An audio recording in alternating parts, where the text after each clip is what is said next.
Mountains hold silent libraries carved in stone. Ancient sculptors masterfully coded geographic knowledge directly into mountainsides, creating a permanent record for the future. By the end of this journey, you will see the natural world through the eyes of our ancestors, uncovering a lost language of stone. We will investigate how these carvings functioned as sophisticated maps and why a simple spiral might lead to a hidden spring. What secrets do you think the oldest landscapes are still keeping? Our ancestors lived in a world without libraries or hard drives, where a single drought or a harsh winter could mean the difference between life and death for an entire community. The knowledge of where to find water when the rains failed, or which mountain pass remained open during a deep snow, was not just useful information, it was the key to survival itself. This vital wisdom was traditionally passed down through stories and songs, a fragile chain of memory that could be broken by war, disease, or simply the passage of time. They needed a failsafe, a way to speak directly to their descendants across the centuries, and so they turned to the most permanent thing they knew, the very bones of the earth. Mountains stood as silent, unchanging witnesses to the ages, resistant to fire and flood. By carving their understanding of the land directly into these stone canvases, our ancestors created a permanent public library for the future. A spiral carved on a specific rock face was not just art, it was a carefully placed paragraph in a vast geographic book, pointing the way to a hidden spring. A series of grooves on a cliffside could chart the path of the sun during the solstices, marking the turning of the seasons. This was the birth of a profound and practical language, a system of stone-born data designed to outlast empires and echo through millennia. This method of carving the land itself into stone is known as topographic mimicry. It is a brilliant and direct form of communication. Imagine standing before a large, intricately shaped boulder in the high Andes. At first glance, it might look like an abstract sculpture, a beautiful play of shadows and angles, but then you lift your gaze to the horizon, to the jagged line of mountains cutting across the sky. Your eyes dart back to the carved stone and a stunning realization dawns. The sculpture is not abstract at all. It is a perfect, scaled-down replica of those very mountains. The carvers painstakingly shaped the rock to mirror every significant valley, every distinct ridge, and every recognizable peak you can see in the distance. They were essentially creating a permanent, three-dimensional relief map, etched in the most durable material available. For a traveler in an unfamiliar and vast landscape, this was an invaluable tool. You could stand at that stone, study its contours, and then look out at the real world, aligning the miniature replica with the colossal reality. That specific dip in the stone corresponds to a pass you can use. That particular peak on the carving identifies the mountain you need to navigate around. This was not random art. It was a functional guide, born from an intimate and profound familiarity with the land. The precision required to achieve this speaks volumes about the sculptor's sophisticated understanding of perspective and measurement, turning a single rock face into a reliable key for unlocking the secrets of the terrain. But the stone maps were only one part of this ancient system. The very same mountainsides also functioned as sophisticated astronomical instruments. Across the globe, ancient sculptors carefully carved specific grooves, notches, and protrusions that aligned with the sun, the moon, and the stars. These were not random decorations. They were deliberate markers for key celestial events, like the summer solstice or the spring equinox. On those precise days, the light would perform a kind of magic. As the sun rose or set, its rays would strike these stone markers, casting long, sharp shadows across the rock face. these shadows were not random either. They would point like a giant stone finger directly toward a vital geographic feature. A beam of light at dawn on the winter solstice might illuminate a hidden cave entrance. The shadow from a specific peak at sunset could line up perfectly with the path to a sacred spring. This method transformed the entire mountain into a giant, immovable calendar and compass. It created an unbreakable link between the cyclical patterns of the heavens and the fixed, practical needs of life on Earth. By observing the skies dance against these stone markers, a community knew exactly when to plant their crops, when to hold their most important ceremonies, and when to begin their seasonal migrations to higher or lower ground. This was a perfect harmony of cosmic and terrestrial wisdom, a calendar written in sunlight and stone that reset itself with perfect reliability year after year for generations. The most critical information etched into stone was often the location of water itself. In the world's vast arid regions, where a single hidden spring could mean the difference between life and death, ancient sculptors became masters of hydrological coding.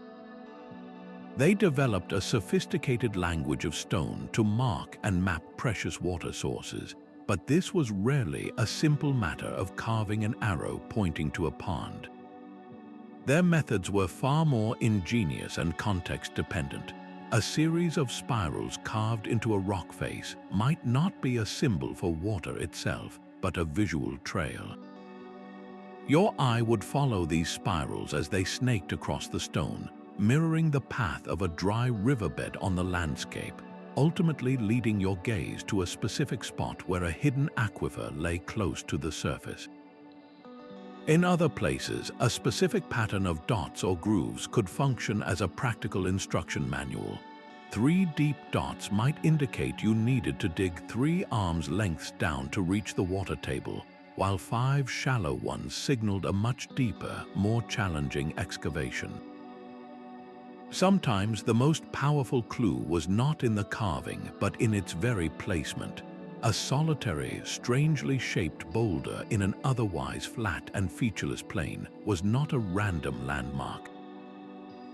It was deliberately situated at the precise confluence of 2 invisible underground water tables, or placed directly above a subterranean stream. Finding that stone meant you were standing right on top of the secret. These hydrological signposts were more than just art or ritual.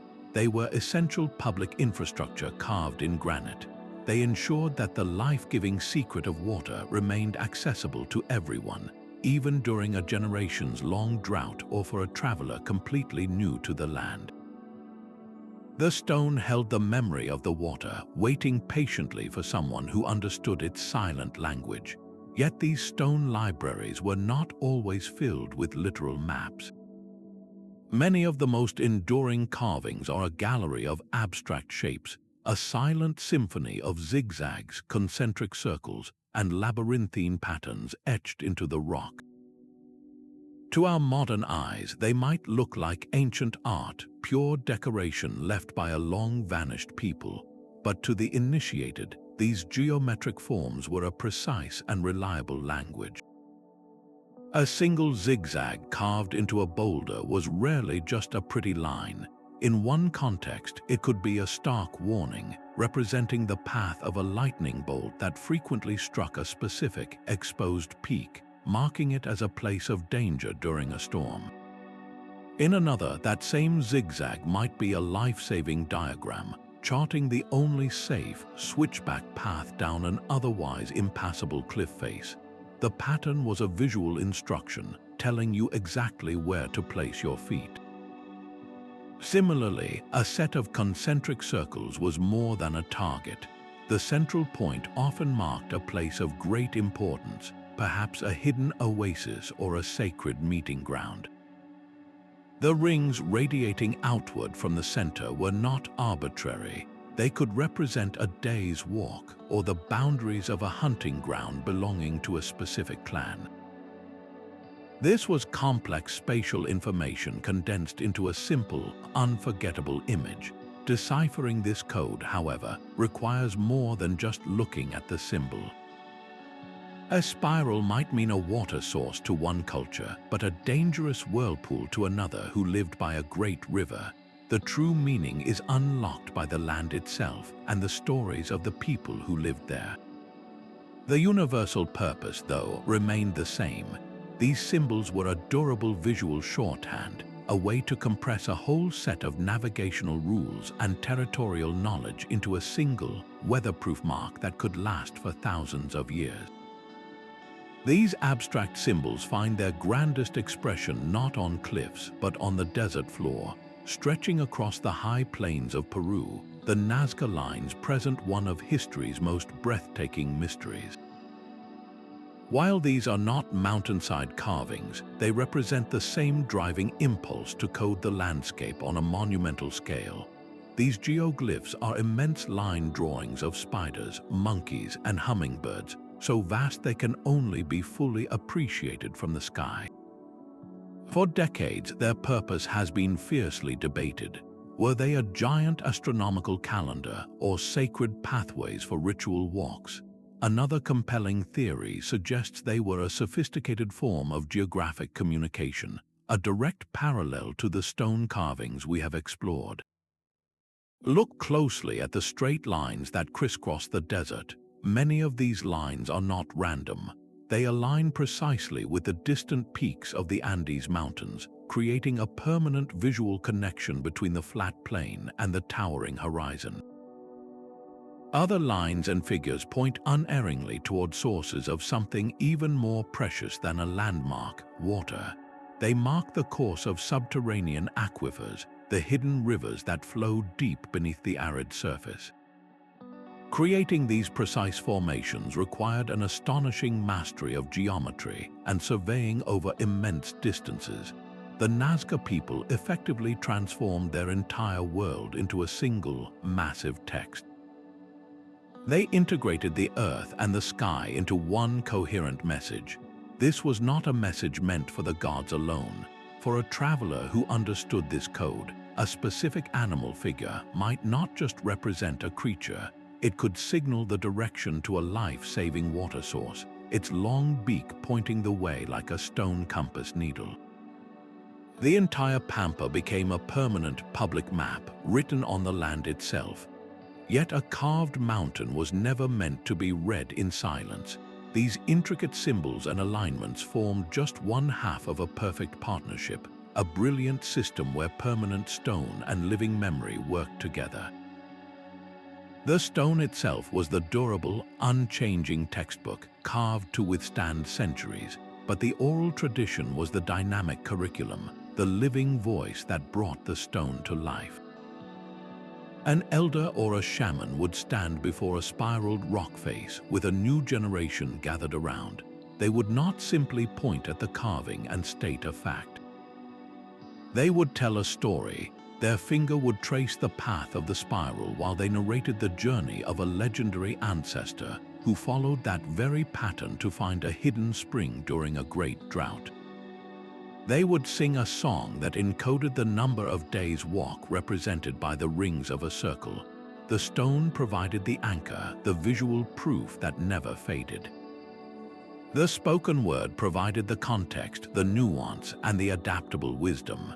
If a new path was discovered or a water source shifted, the stories could be updated to reflect the change, all while still using the ancient stone as the primary reference point. This is precisely why so many of these mountainside codes remain profound mysteries to us today. We have found the magnificent stone lock, but the spoken password, the living key that unlocked its full meaning, has been lost to the wind. We are left with a silent, beautiful puzzle, staring at a spiral and knowing it holds a secret, but having forgotten the story that makes the water flow. The mountains did not just speak through their carved surfaces, they sang. Ancient sculptors engaged a sense we rarely consider in navigation, our hearing, creating an entire layer of acoustic landmarks. In dense fog or the perpetual twilight of a thick forest, visual maps carved in stone became useless. In these moments of sensory deprivation, the sculptors engineered the landscape itself to become a guide. They carefully carved specific holes and channels into rock faces, turning them into stone flutes. When the wind blew from a particular direction, it would pass through these openings, producing a distinct, predictable whistling or humming sound. That unique tone was not an accident of nature, it was a deliberate signal. A traveler lost in a whiteout could follow that eerie melody through the mist, homing in on the sound until they reached the safety of a known pass or a sheltered overhang. This was a sonic beacon, a reliable noise in a world of visual chaos. Other carvings played with sound in a different way.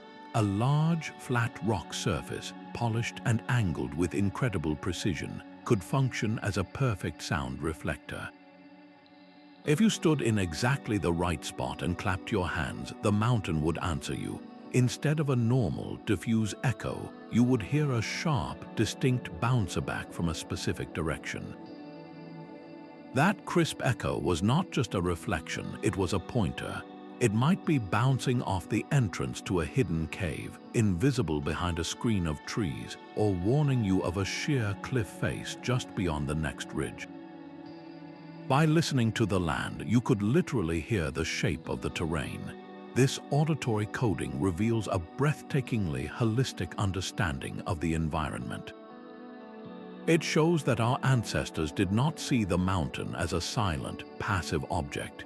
They perceived it as a living instrument, an active partner in communication that could engage all the senses, speaking clearly to those who knew how to listen. Another layer of this silent language was written not in the stone itself, but in the fleeting dance of light across it. Master sculptors engineered entire mountainsides to function as colossal sundials and projection screens, using the sun as a moving pointer on a fixed stone canvas. They would carve intricate patterns, slots, or protrusions with breathtaking precision, knowing that at one specific moment during the solstice, or at a precise hour on the equinox, the sun would strike these features in a perfect, predictable way. The resulting shadow was not a random dark shape, it was the key to the code. A sharp, black line might stretch across the rock face, connecting two separate carvings that otherwise seemed unrelated, suddenly revealing a hidden relationship between them. Or a distinct shadow cast from a high pinnacle might slowly creep down a cliffside until its tip landed directly on a small, unassuming dot, transforming that dot into a critical marker for a distant mountain pass. This was knowledge with an expiration date, a form of encrypted data that was only accessible to those initiated into its exact schedule.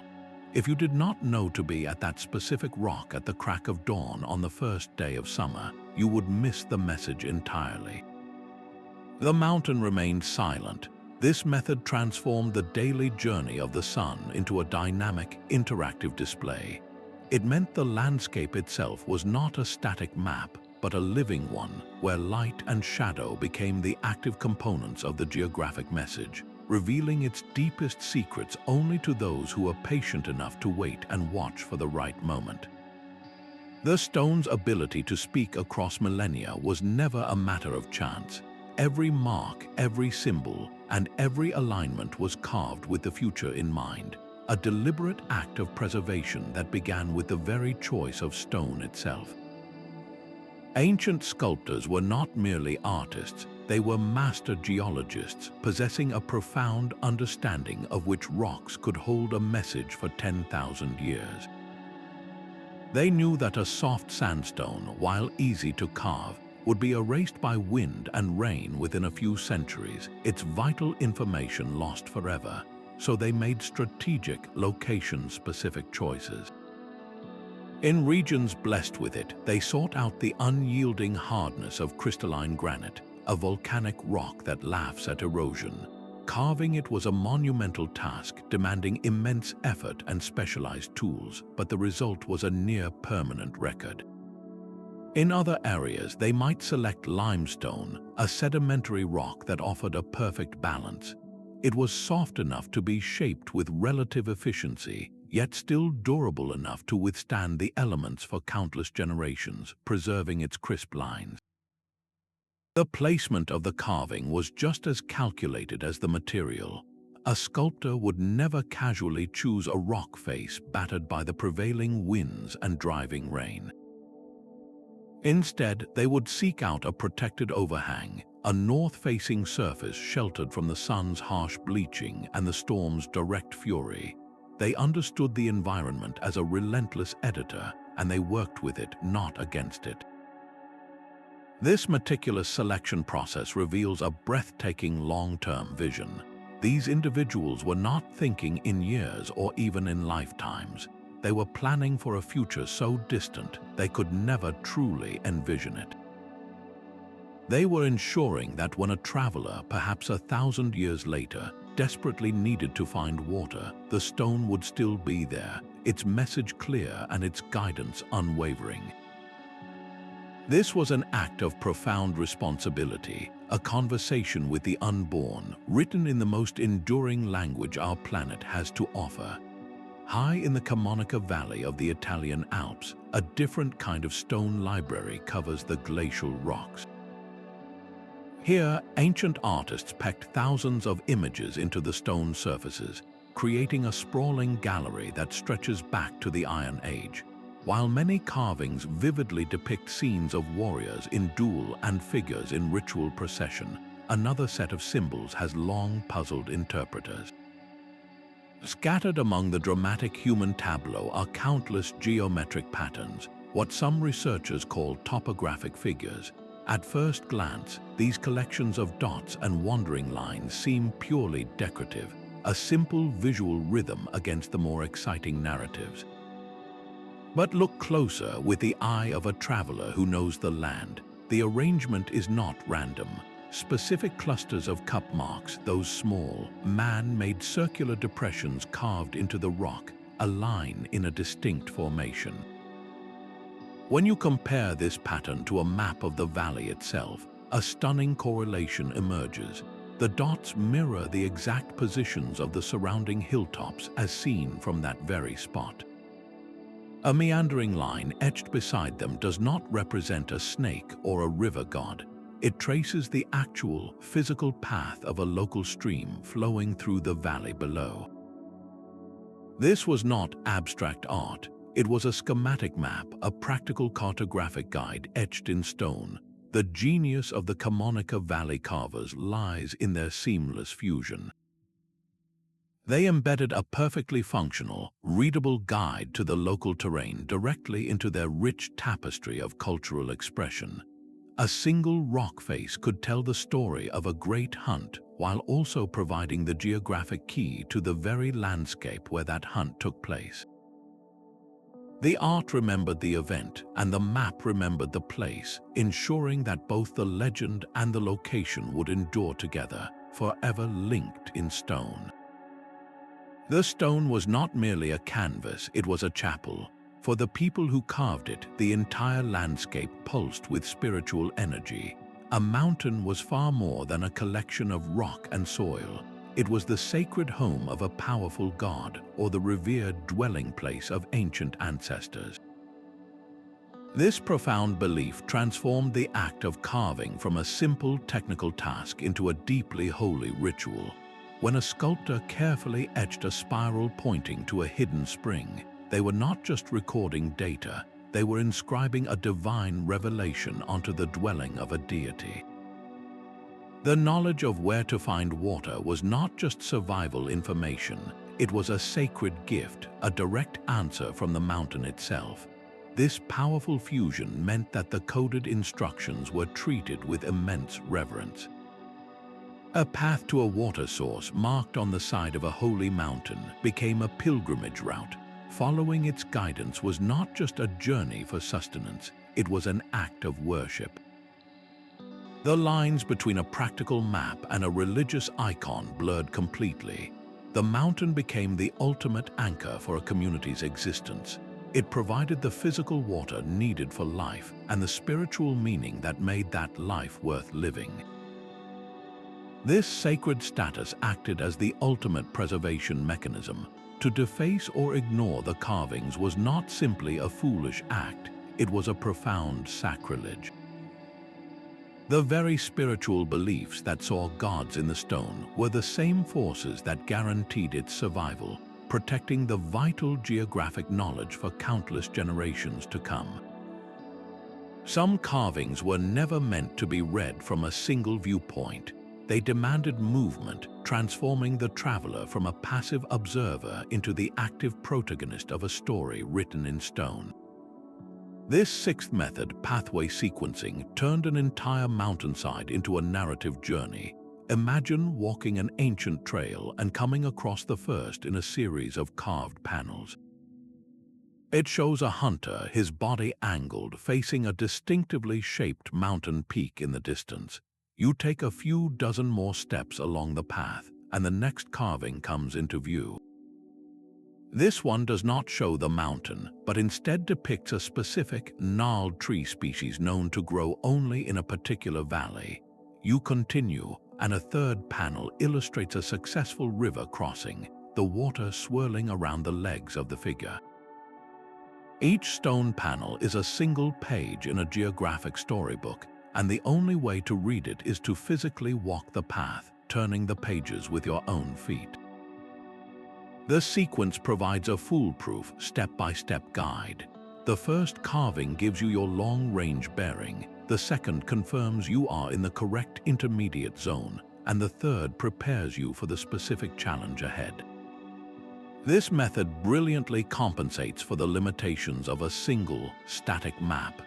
It breaks down a complex journey into digestible, actionable instructions, ensuring that even a person completely unfamiliar with the territory could navigate it successfully by simply following the stone story. But this was more than just a set of directions. The journey itself became imbued with cultural meaning. The hunter depicted was not a generic symbol, he was an ancestor, a hero from a foundational myth. By retracing his steps exactly as the carvings dictated, you were not just finding your way to a new hunting ground, you were reenacting a sacred epic. Your practical journey became a pilgrimage, your physical progress a form of ritual. The stone code guided your body through the landscape while simultaneously anchoring your spirit in the collective memory of your people. It was a way to ensure that every practical journey also reinforced cultural identity, turning a simple footpath into a living tradition, one deliberate step at a time. Deciphering these silent stone libraries today is a monumental task of its own. It requires a fusion of cutting-edge science and profound cultural empathy. Modern archaeologists no longer rely solely on notebooks and photographs. They employ tools like three-dimensional laser scanning to capture the mountainsides in breathtaking digital detail. This technology reveals subtle grooves and patterns that have been worn smooth by centuries of wind and rain, details completely invisible to the human eye. These high-resolution digital models become the new manuscript, a perfect copy that can be rotated, analyzed, and measured without ever touching the sacred stone. The next step is where the real detective work begins. Researchers use geographic information systems, complex software that layers different types of map data. They overlay the digital carving with satellite imagery, precise elevation models, and maps of underground water flows. They feed in astronomical data, calculating the sun's position for any date in the past 2,000 years. This allows them to test their theories with scientific rigor. Does that mysterious line on the rock actually point to the summer solstice sunrise? Does that cluster of dots correspond to a known cluster of freshwater springs a mile away? The technology can objectively confirm or deny the physical function of a carving, revealing the brilliant engineering behind it. Yet for all its power, this scientific approach often hits a wall. It can show us how the stone compass worked, but it cannot tell us why that particular mountain was considered the home of a god. It can map the path to the water source, but it cannot reproduce the song that was sung while following it. The cultural context, the stories, the spiritual beliefs, these are the fragile elements that have so often been lost. We are left with a perfectly reconstructed machine, but we have misplaced the operator's manual written in the language of the human heart. The stone gives us the hard data, but the full meaning resonates in the space between the carving and the culture that cherished it. The seventh method of coding was perhaps the most subtle of all, a form of secret writing that remained invisible for most of the year. Sculptors would create composite artworks, embedding veins of lighter quartz or red ochre into a darker basalt figure. To any casual observer, the carving appeared as a single, solid piece of stone. Its true message lay dormant, waiting for a very specific celestial trigger. This trigger was the low-angled light of the winter or summer solstice sun. As the sun skimmed the horizon, its rays would strike the sculpture at a precise, shallow angle. In that fleeting moment, the embedded minerals would catch the light differently than the surrounding rock. A hidden pattern would ignite into view, a bright line or a sudden arrow of reflected light painted across the stone surface. This was not a permanent signpost. It was a seasonal instruction, revealed only when it was most needed. That luminous arrow might align perfectly with a distant valley, one that was lush with grazing grass for only a few weeks each year. The stone itself told you when to go and precisely where to look. Its guidance synchronized perfectly with the rhythms of the land. This technique transformed a static monument into a dynamic partner.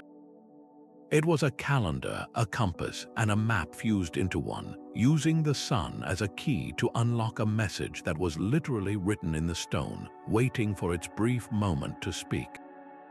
This same silent language of stone echoes across the world, from the sun-baked canyons of the American Southwest to the misty fjords of Scandinavia. In each unique landscape, ancient cultures arrived at the same brilliant solution, a testament to convergent human ingenuity. Ancestral Puebloan peoples, for instance, carved intricate petroglyphs into the sandstone walls of their desert homes. To the untrained eye, these spirals and zigzags might appear as ritual art, but many functioned as clear, practical signage.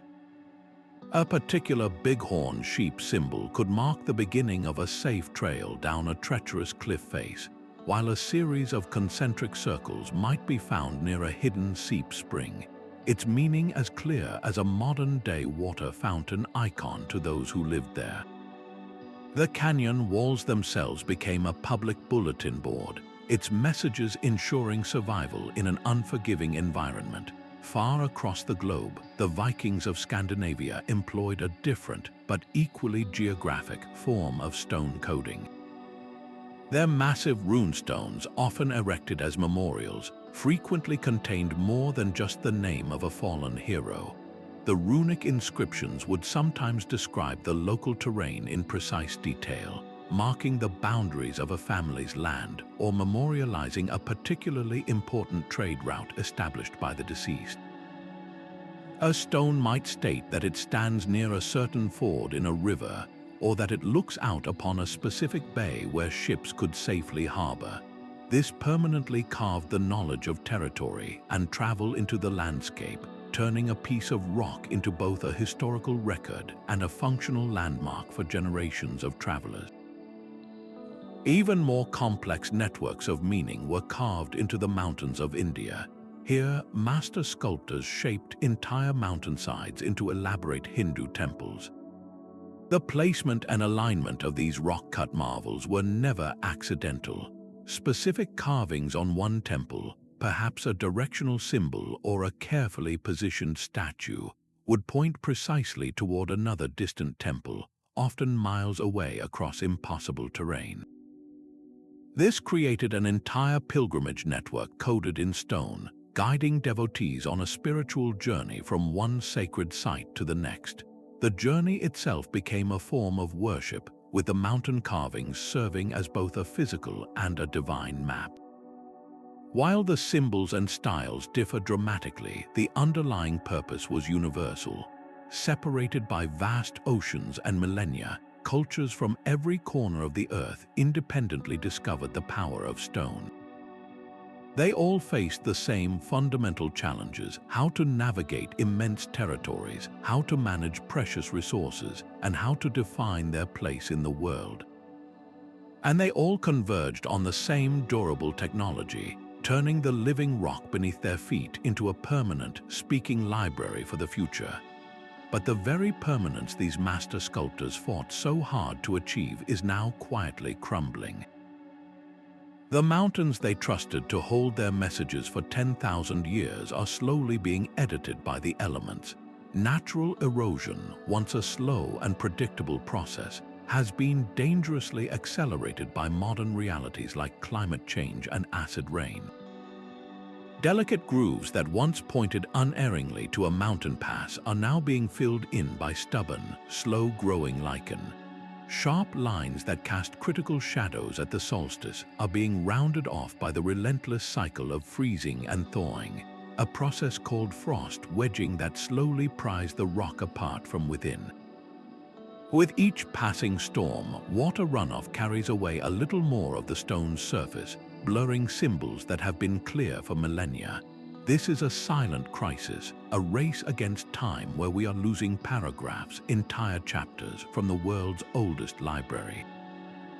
The question is no longer if these carvings will fade, but how much we can save before they are gone forever.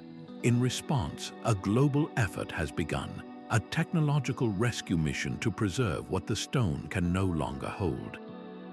Preservationists are now armed with three-dimensional laser scanners and high-resolution photogrammetry, creating perfect digital twins of these vulnerable mountainsides.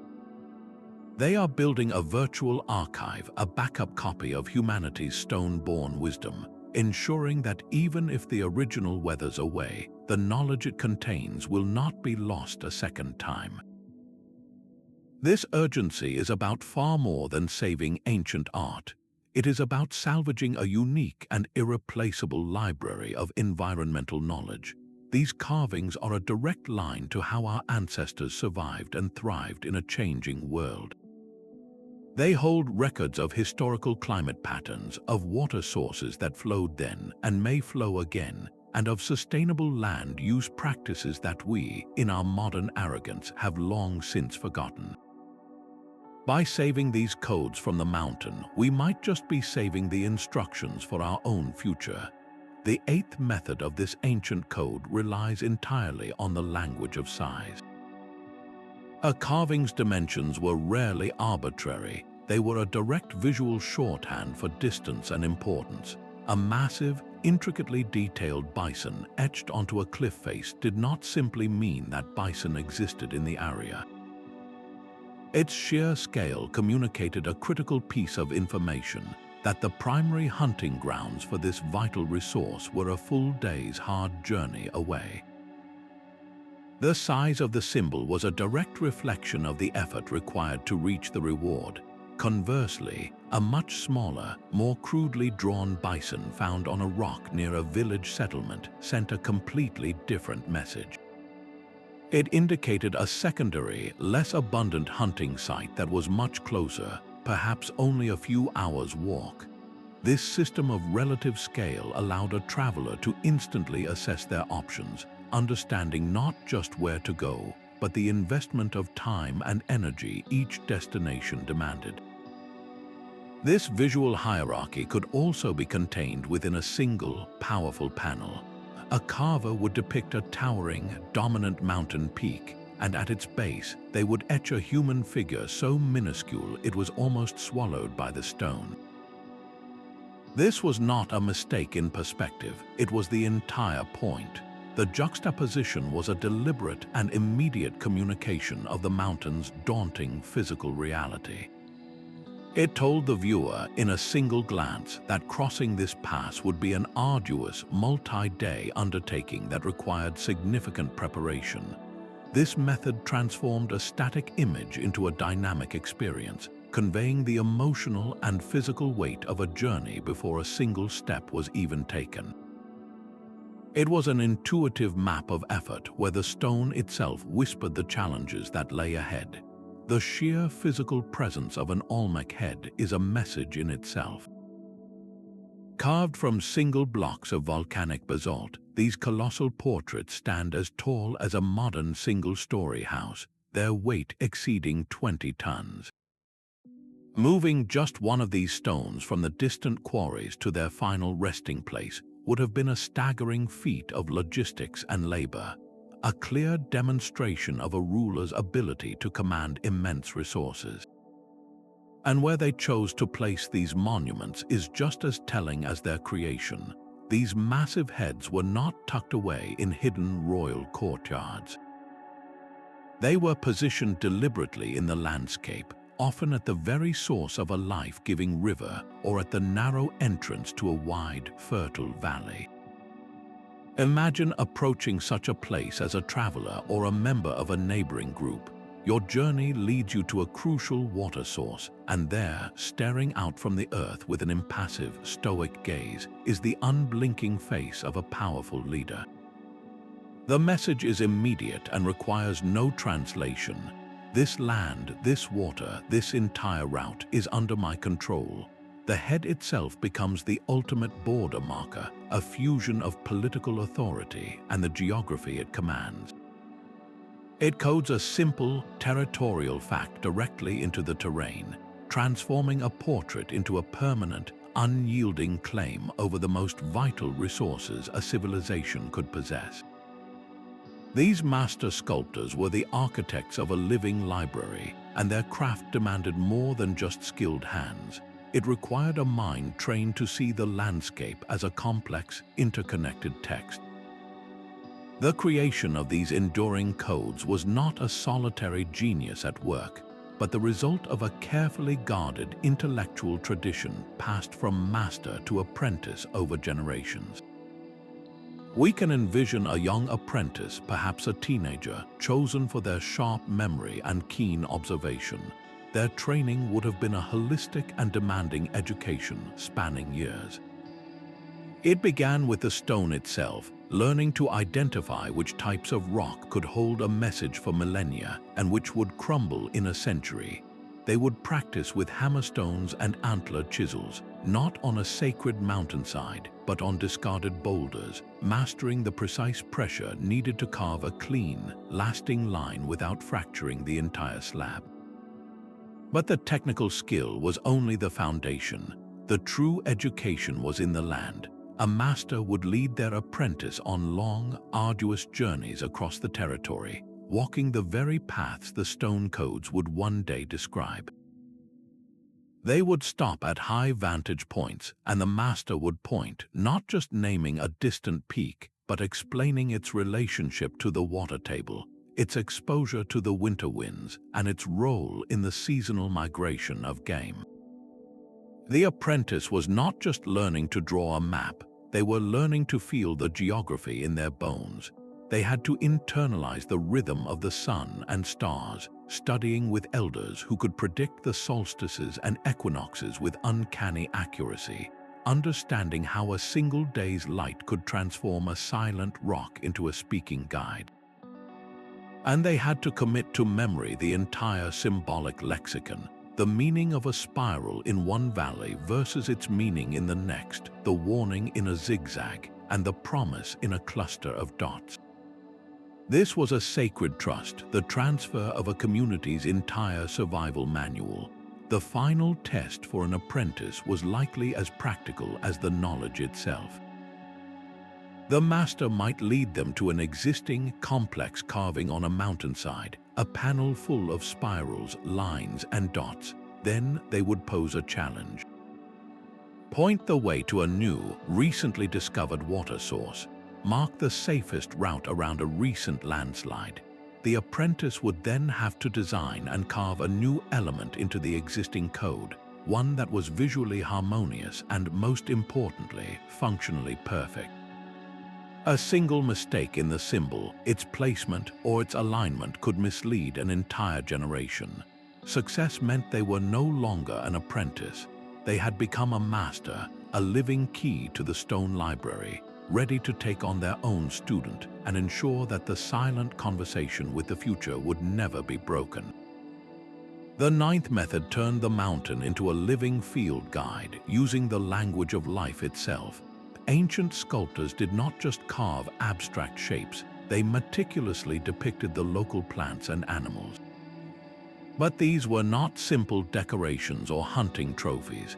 They were biotic maps, a sophisticated code that used the region's biodiversity as a direct indicator of the resources waiting in a specific direction. A detailed carving of a specific cactus, one known to have very deep roots that tap into hidden aquifers, was a clear public announcement. It pointed toward a place where water could be found, even in the depths of a drought. The cactus was not the resource itself, it was the unshakable signpost for the resource. The same logic applied to the animal kingdom. A migratory bird species etched into a rock face at a canyon entrance was a powerful temporal marker. It did not just represent the bird, it signaled that the path ahead led to that bird's seasonal nesting grounds, a place that would be rich with eggs and other game for only a few weeks each year. The carving told you not only where to go, but also when to make the journey. This method effectively embedded an entire ecological survey into the granite. A person who knew the local flora and fauna could read the rock panel like a modern-day resource map. A cluster of carved edible berries indicated a foraging area. The distinct silhouette of a particular antelope species pointed toward its primary grazing lands. This was a system built on profound observation, where the carvers had intimately studied the relationships between species and their environments. They understood that nature left its own signatures across the landscape, and by faithfully replicating those signatures in stone, they created a permanent key to the living world around them. The mountain did not just show you the way, it told you what you would find when you arrived. A difficult question now echoes through the very valleys where these stone libraries stand.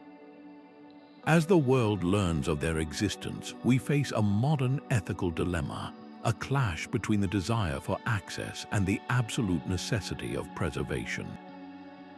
The same foot traffic that brings admiring visitors and their valuable tourism dollars also grinds delicate carvings into dust over time. A single misplaced hand coated in skin oils can accelerate the decay of a symbol that has survived for thousands of years. The dilemma is profound. Should a sacred mountain carving, once a whispered secret known only to the initiated, be posted on a global travel website? The decision to build a viewing platform or a paved path is never simple. On one hand, these structures protect the site by directing feet away from the most fragile areas. On the other, they fundamentally change the experience of the place, transforming a sacred geography into a managed tourist attraction. The most challenging decisions involve the descendant communities for whom these carvings are not ancient history, but a living part of their cultural and spiritual identity. For them, a specific spiraled rock might be an altar, not an artifact. A ceremony that has been performed at that spot for generations requires a certain solitude and sanctity that a constant stream of tourists would utterly destroy.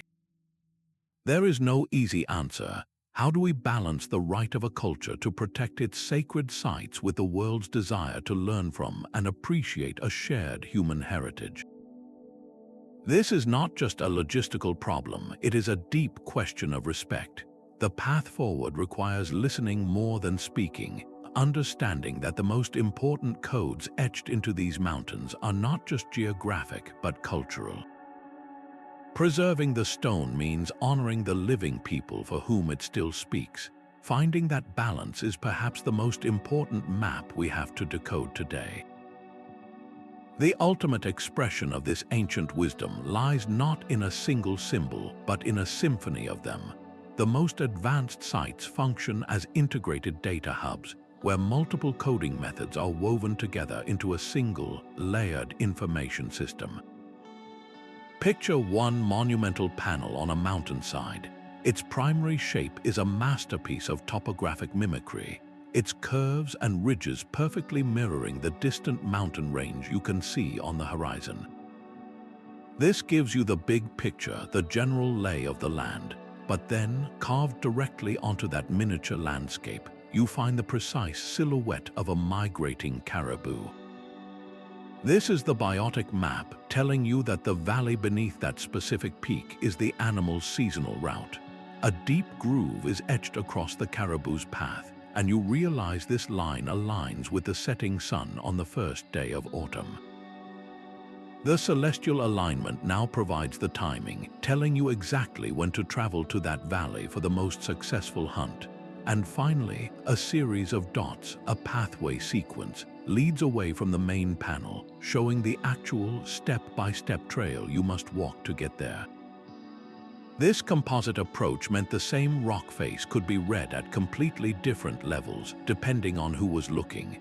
A child or a visitor from another land might see a beautiful and complex scene of animals and mountains. But for an initiated elder of the community, this was not a single image. It was a detailed survival guide, an astronomical almanac, and a spiritual text all fused into one permanent stone tablet. The topographic mimicry provided the map, the animal symbol indicated the resource, the celestial groove scheduled the journey, and the dot sequence charted the course. This brilliant redundancy was the key to the system's resilience. It ensured the information could survive even catastrophic cultural breaks. If a people forgot the meaning of the caribou symbol, they might still understand the topographic map. If they lost the knowledge of the solstice alignment, the pathway of dots might still guide them true. The core message of where to go and when was embedded in multiple layers, a fail-safe that protected vital geographic knowledge across not just centuries but for millennia. The stone was not just speaking in one language, it was fluent in many, ensuring its essential story would never be completely silenced. The silent language of stone is now being translated by machines that can see what we cannot.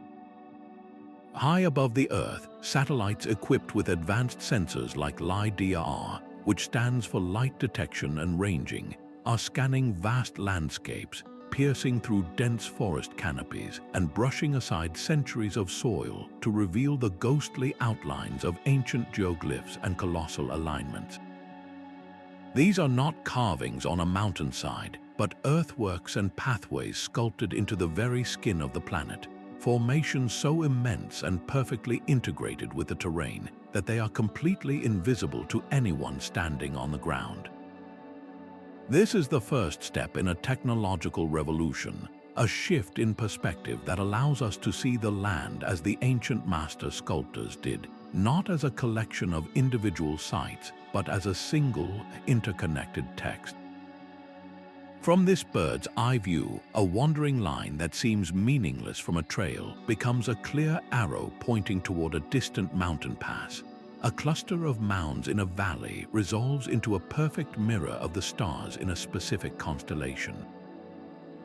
The scale of the message is staggering, and it has been hiding in plain sight for millennia, waiting for us to develop the eyes to see it.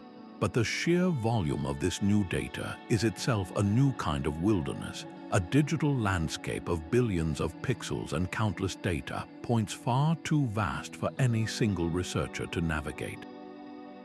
This is where the second partner in this modern quest enters: artificial intelligence. We can now train sophisticated algorithms to become the ultimate code breakers.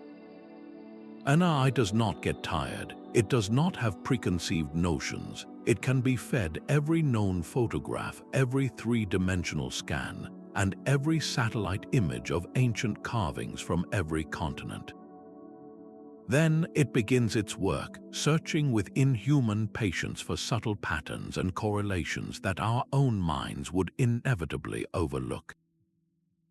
It might discover, for instance, that a specific type of spiral symbol found in cultures separated by oceans consistently appears within a 1-mile radius of a particular geological fault line, a place where underground water would naturally be forced to the surface. Or it could reveal that a certain zigzag pattern, when its orientation is analyzed across hundreds of sites, always aligns with the path of the Milky Way as it appeared in the sky 2,000 years ago. The AI becomes a grand unifier, sifting through a global database of petroglyphs to identify a shared symbolic language, a common grammar of survival that connected humanity long before the first written word. This powerful fusion of satellite eyes and silicon minds is not replacing the careful work of archaeologists. It is giving them a new and profound set of tools. It is opening a door to a new chapter of discovery, one that suggests the mountains have been whispering to each other across vast distances all along, and that countless more of these silent stone libraries are still waiting patiently for us to finally learn how to read their pages.